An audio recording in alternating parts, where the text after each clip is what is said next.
I can't deal with lust except that I cut it off. That's the only way. The only way. You can't give any room. Have nothing to do with total war. When it's a thought, get rid of the ungodly thought. When it's a thought. I got something in the mail. It was a video catalog.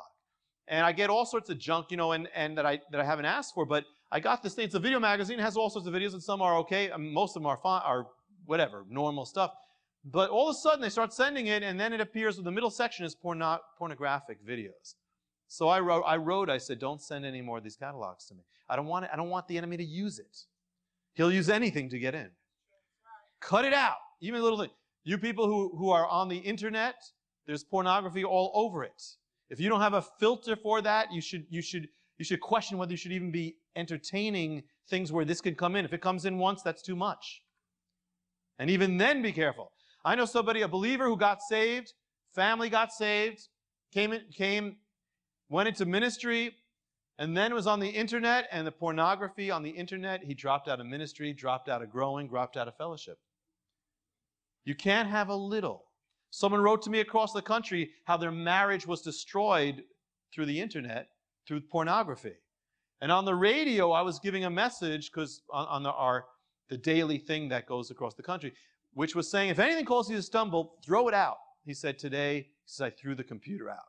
I said, well, praise God for you, and because you're saving your marriage. That's more important than your computer. And his marriage began to be restored. He said it was already as he was doing that. Men, you cannot play around with a little bit of lust. We cannot do that. We cannot defeat lust as Haman, only as Agag. Hedges around all your way. You are not married, and you're seeing each other, or you're whatever you're doing. A little passion, a little making out, it's not okay. That if it's I'm being very blunt here, if it's of a sexual nature, it is not meant to stop. It's linked to family and a lifelong covenant. If it's not a covenant of marriage covering it up, then you're playing with fire. A little bit, and you won't be content. You won't lead where it goes. It will lead you.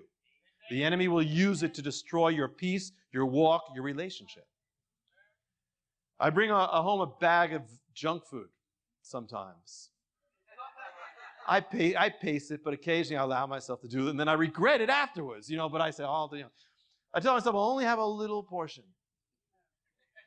I have this big bag, about this big. I said, I'll have a little bit. I can't have the whole bag. And I look at it. It says like fat. It's like like 3 times the daily amount that you need is in like 3 of these things, and these chips. I say, okay, so I eat it. I say, okay, that's it, finished. To find out how you can receive more of Jonathan's teachings, to receive special free gifts, or get in touch, go to hopeoftheworld.org or call toll-free 1-800-YESHUA-1. That's hopeoftheworld.org or call 1-800-YESHUA-1. That's 1-800-937-4821. You can also get more at Jonathan Cahn's Facebook page or write us direct at Hope of the World, Box 1111, Lodi, New Jersey 07644, USA.